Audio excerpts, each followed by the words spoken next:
Retour sur le plateau de TV Finance. On va se pencher à présent sur les devises et leurs cours. Pour le Flash Forex et pour nous accompagner, on retrouve Benoît Fernandez-Rioux. Bonjour. Bonjour Roselyne. Vous êtes consultant spécialiste du Forex et auteur de Marché en aparté. On va faire ce matin une spéciale euro-dollar en mensuel, hebdomadaire et quotidien. Et donc d'abord mensuellement, ça donne quoi?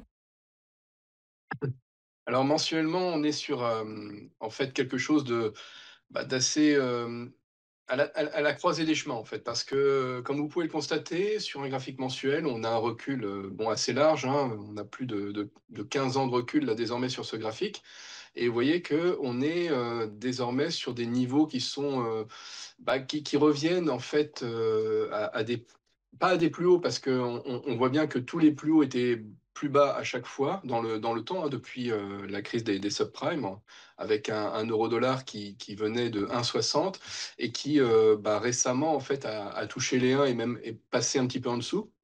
Et là, l'euro, reprend des couleurs dans une sorte de finalement de canal, haussier qui se dessine avec, 2 plus bas qui ont été, touchés, qui valident ce canal, hein, cette zone d'appui sur lequel, eh bien, l'euro-dollar a rebondi depuis que Trump, est arrivé aux affaires. Donc depuis le début d'année, en fait, on a un euro-dollar qui, remonte et c'est en ligne avec la volonté de Donald Trump d'avoir un dollar faible, vis-à-vis d'ailleurs du de l'euro, mais pas que, hein, vis-à-vis de beaucoup d'autres devises à travers le monde. Dit autrement, un dollar qui permet de bénéficier aux exportations américaines vis-à-vis des autres pays.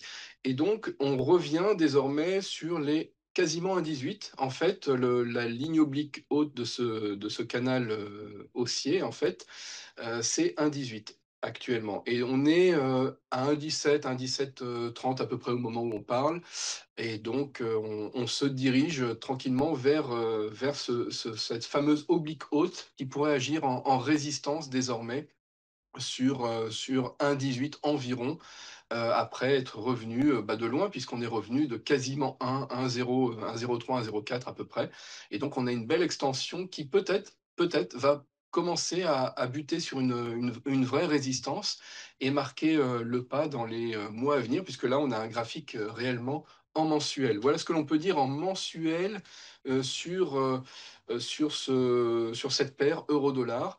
Si on zoome en hebdo, en fait, on va avoir, en hebdomadaire un zoom, hein, voilà,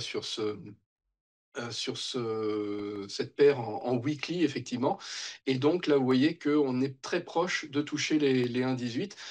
On est à 1,1730, hein, comme on l'a dit et ce qu'il faut bien comprendre, c'est que ces niveaux-là, les niveaux de 1,17, 1,18 au moment où on parle donc, ce sont des niveaux en fait auxquels l'euro, a été introduit, face, au dollar américain, il y a plus de 2 décennies, hein, désormais, presque 3 d'ailleurs et on a, donc un retour au moment où on parle vraiment à la zone d'équilibre entre l'euro et le dollar, c'est-à-dire à la parité des pouvoirs d'achat. Dit autrement, au niveau actuel, ni le dollar ni l'euro ne sont, plus forts l'un que l'autre. Ils sont, vraiment équivalents en termes de parité des pouvoirs d'achat et donc on est revenu vraiment à un équilibre. Donc désormais, on vient d'un monde où finalement le dollar était, entre guillemets «apprécié», était fort. On revient à une zone d'équilibre. On va buter sur cette résistance et on verra si, l'euro-dollar, est réjecté en quelque part, vers le bas, c'est-à-dire on pourrait imaginer un pullback et un retour vers les 1,15, voire même peut-être plus bas. Certains anticipent un retour vers les 1,10, 1,11. On verra, parce que je pense que l'administration américaine ne laissera pas aller si bas. Mais ce qui est sûr, c'est que avant d'aller plus haut, l'euro-dollar va devoir travailler cette résistance et peut-être même avoir un effet de pullback. Et si on va en daily, donc sur le troisième graphique que je vous propose, eh bien, vous voyez, on zoome de plus en plus et là, on a vraiment voilà, entre guillemets, cette montée voilà, qui a eu lieu récemment, avec, comme vous pouvez le constater, une montée qui, en mensuel, avait l'air d'être inarrêtable. Mais quand on le regarde en daily, on voit bien que depuis le début de l'année, depuis début 2025, il y a eu quand même des hauts et des bas. Et à un moment donné, récemment, on a été vers les 1,15, quasiment vers les 1,16, et puis on est revenu quand même quasiment vers les 1,10. Et donc, c'est pour ça que désormais, vers les 1,18, on pourrait avoir cette réjection, un retour vers les 1,16 évidemment. Et puis si ce biseau est cassé par le bas, à ce moment-là, c'est clairement un retour vers les 1,15, 1,14. Et certains potentiellement disent 1,10, 1,11.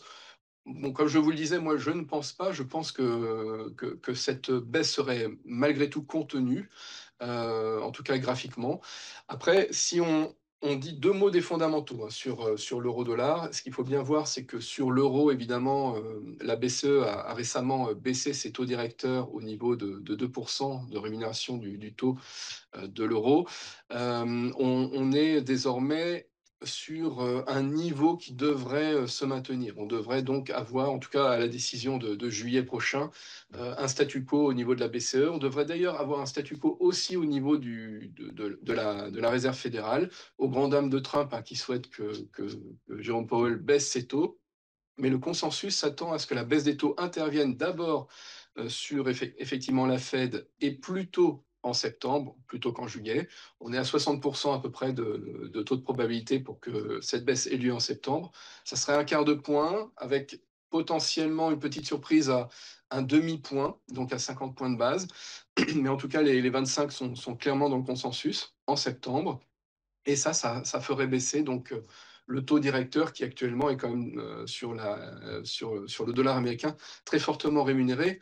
On est à 4,50 hein, à peu près. Donc on est à 4,50 et on pourrait donc se diriger tranquillement d'ici la fin de l'année avec deux baisses de taux. Donc une première attendue potentiellement en septembre et puis d'ici la fin de l'année une seconde pour descendre sous les 4% de rémunération sur le dollar américain. Tandis que sur l'euro, on s'attend à ce que la BCE ne fasse qu'une seule baisse d'ici la fin de l'année, pas en juillet, pas en septembre forcément non plus, mais tranquillement d'ici la fin de l'année pour passer sous les 2%. Ce qu'il faut bien voir, c'est qu'au niveau de la BCE, on a une maîtrise de l'inflation là, qui est vraiment actée. Hein. On est sous les 2%, close to 2 but below 2, hein. Un petit peu en dessous de 2%, mais proche de 2%. Demain, on va avoir d'ailleurs des nouveaux chiffres de l'inflation. On s'attend donc sur l'IPC, hein, sur le CPI en anglais, on était à 1,9, on s'attend à une petite remontée à 2% potentiellement. Et sur le corps, on s'attend à une stabilité à 2,3%. Alors sur le corps, on enlève évidemment la partie énergétique qui a eu des variations récemment. Donc on va voir ce que cela donne pour cette inflation demain en zone euro, mais bon, on s'attend donc à quelque chose qui reste entre guillemets assez stable, donc assez maîtrisé, tandis que sur la zone américaine, eh ben, l'inflation est au-dessus de 2%, mais elle n'est pas non plus alarmante. Et on a des bons chiffres de tenue de l'emploi américain, du PIB, de la croissance. Et donc, la Réserve fédérale pourrait attendre, effectivement, en tout cas au moins jusqu'à septembre, pour entamer cette première baisse de taux sur le dollar américain. Une dernière chose, c'est cette semaine, alors ça n'impacte pas vraiment le Forex, puisque le Forex est ouvert en continu tous les jours, mais on va avoir à partir de jeudi, en fait, aux États-Unis, beaucoup moins d'activité. Et donc, ça va quand même, de fait, baisser un petit peu les volumes sur l'euro-dollar d'ici jeudi, puisqu'on va avoir effectivement le 4 juillet, donc une fermeture des bourses américaines plutôt à mi-journée dès jeudi, et puis totalement fermée vendredi.